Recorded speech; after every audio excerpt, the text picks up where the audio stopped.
Welcome to the Hornets Hivecast, presented by Charlotte Eye, Ear, Nose, and Throat Associates, the official eye, ear, nose, and throat care provider of the Charlotte Hornets. Here's your host, Sam Farber. Our guest today, Hornets rookie Nick Smith Jr. Nick, welcome back to the Hornets Hivecast. Appreciate it. First time we had you here in studio, you had been in Charlotte for about 5 minutes. It was right after draft day. Now that you've had some time to adjust to your new city, your new life in the NBA, tell me your thoughts on being here in the Queen City. Yeah, man, I love it here, man. Just learning a lot, just being a part of, something that we're trying to build on and something that we're trying to, somewhere we're trying to get to, and I feel like I'm a part of something that's finna happen. That's something great, and I'm just happy to be a part of it. It has to help having a familiar face that you get to go on this journey with your former AAU teammate Brandon Miller. Take me back to when you guys first met. What were your early impressions of Brandon? Yeah, the first time we met, we was in I think it was Brad Bill, like the first practice. We was like 14 years old. I think he was around like 15, 16. I was playing up and he was playing his age group, which was kind of weird. So we didn't really have like we knew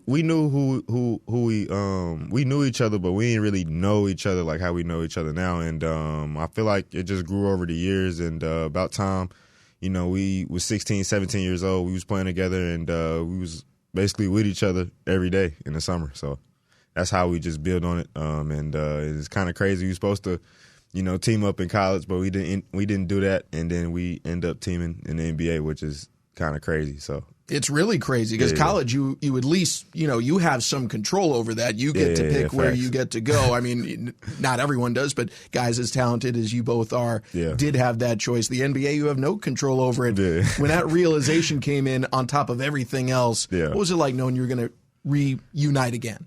Well, first, when I got drafted by Charlotte, I didn't really think of it like that, because it was kind of weird for me, because I didn't come here to work out. I didn't really have an interview with him. It was kind of awkward. So about time I got to the back and started doing media, I realized, like, dang, Brandon got picked by the Charlotte Hornets by number 2. So we ain't really it was kind of awkward when we got on the plane, but it was cool when we first landed and stuff like that. You mentioned early in your AAU career being on the Bradley Beal team, and there have been a lot of videos that he's posted over the years talking to his AAU squads about the level of commitment, the level of energy you have to bring to each and every game to make it where you want to go. Tell me about the impact that those early experiences had on your basketball career. Yeah, just bringing it every night. In this league, coaches say it every day. In this league, it's a hard league. You got to come out every day ready to play. You got to come out, not even just play hard, but even know what we're doing. Just defensively, offensively, and just knowing the game plan so we can go out there and get a win. So, just to have that at an early age was definitely a blessing for me and the other guys on the team. Just to have that competitive nature and have that professional mindset, just going into practice. We ain't play every day like we do now, but just going into practice and practicing hard, and every time we play hard, and we know what we was doing. So that definitely helped me a lot. You're going to be on the same floor at some point as Bradley Beal, maybe going head to head at some point in the not too distant future. What do you look forward to about that matchup and getting to show your appreciation for someone who was part of your journey? Yeah. I'm gonna love it, especially when we get it going for real. When I start guarding them, it's gonna be up from there. So yeah, it's gonna be up. Yeah, for sure. In addition to the AAU part, you had an outstanding high school career. We go through your journey here to the NBA. You were National Player of the Year. When you were starting to get all these accolades, what were you thinking your future was going to be like? Your path to the NBA, hopefully. I mean, just the same it is now. I'm still here. I'm still learning. I'm still, doing what I have to do to get better each and every day. I'm still, learning a lot of things. I pretty much nothing different, nothing differently. Probably a different number, probably. But I feel like everything happens for a reason, and I feel like I'm gonna get my opportunity. You get to college and again, it's different probably from what you thought it would be because you were high school player the year you get to college, and unfortunately injuries hit you. What were you thinking at that stage about what it might mean for your future?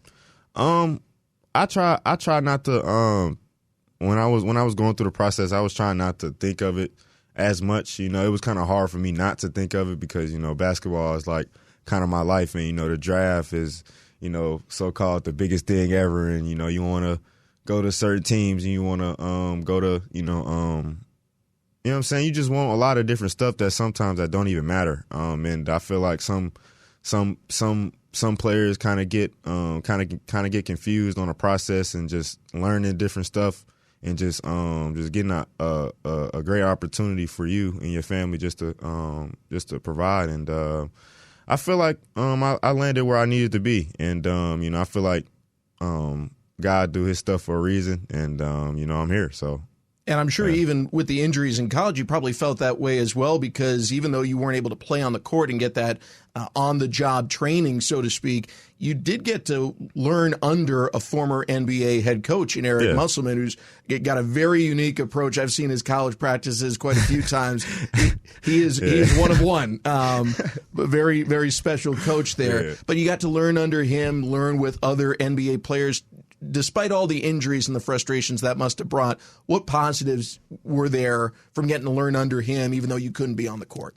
Well, one, Muss is probably the craziest coach I ever played with, ever. But, he prepared us mentally and physically. I feel like he prepared us for the bigger road. I feel like didn't nobody practice as hard as we did. Yeah, just the way how he just ran stuff, and just the way how he do stuff, I feel like prepared us for this game. And once I got drafted, once I got in the organization, we start playing. I've seen a lot of stuff that he taught me, and a lot of other players that was on the team. A lot of different stuff, a lot of different schemes that still works to this day. So it was a lot of stuff going on last year. I didn't really get to play for real, so we didn't really get to have a magic, the magic moment that everybody wanted and that I wanted. But it was good for me. I feel like I learned a lot that year for sure. He's clearly a good teacher. Your current teammate Cody Martin, fact. Another guy, different school, but same coach, made it here to the NBA. Yeah. Another one of your teammates I want to ask you about, and it feels odd to ask it this way because we all look at LaMelo and think he's so young. Mm-hmm. I mean, he's early in his career, but you and your class are kind of the first ones where you're a high school generation different from LaMelo. You actually had a chance to maybe look up to LaMelo. So what were your early impressions before you get to high school when you first started hearing of LaMelo Ball? Was he someone that you looked up to, emulated as you were coming up in the game? Well, I didn't really look up to LaMelo. I looked up to Zoe, his big brother, just the way how he played the game, just the way how he might have 15 points, but going to have like 6 steals, 12 rebounds, and like 12 assists. That's just something I looked up to, and just the way how he carried himself, like in the media and stuff like that. We definitely knew about LaMelo, how wild he was, but it's just crazy to see how grown up he is now. He older than me, but like just he always been in the media, so it's just funny how to see how grown up he is, and it's cool to be around him for sure. Time definitely flies. It's going to make us feel older and older here as we go through these things.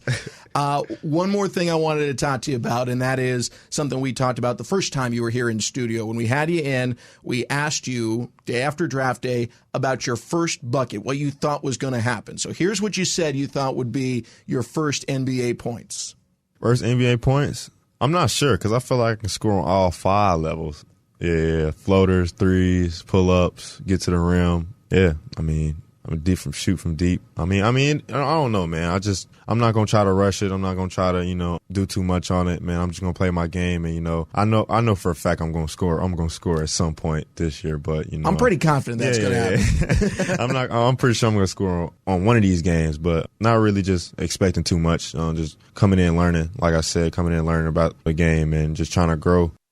I can't tell. Were you being humble there, or you were actually just, maybe it might take me a couple of months to get in the game, or what were you thinking? I honestly didn't know how I was going to get my first bucket, but when I first got it, I knew for a fact it was going to be good. So yeah. Well, it took less than 10 games. Here's what it sounded like: your first NBA points. Nick Smith Jr. goes right into attack mode, and fresh off the bench, first shot in the NBA, he sinks it. How about that?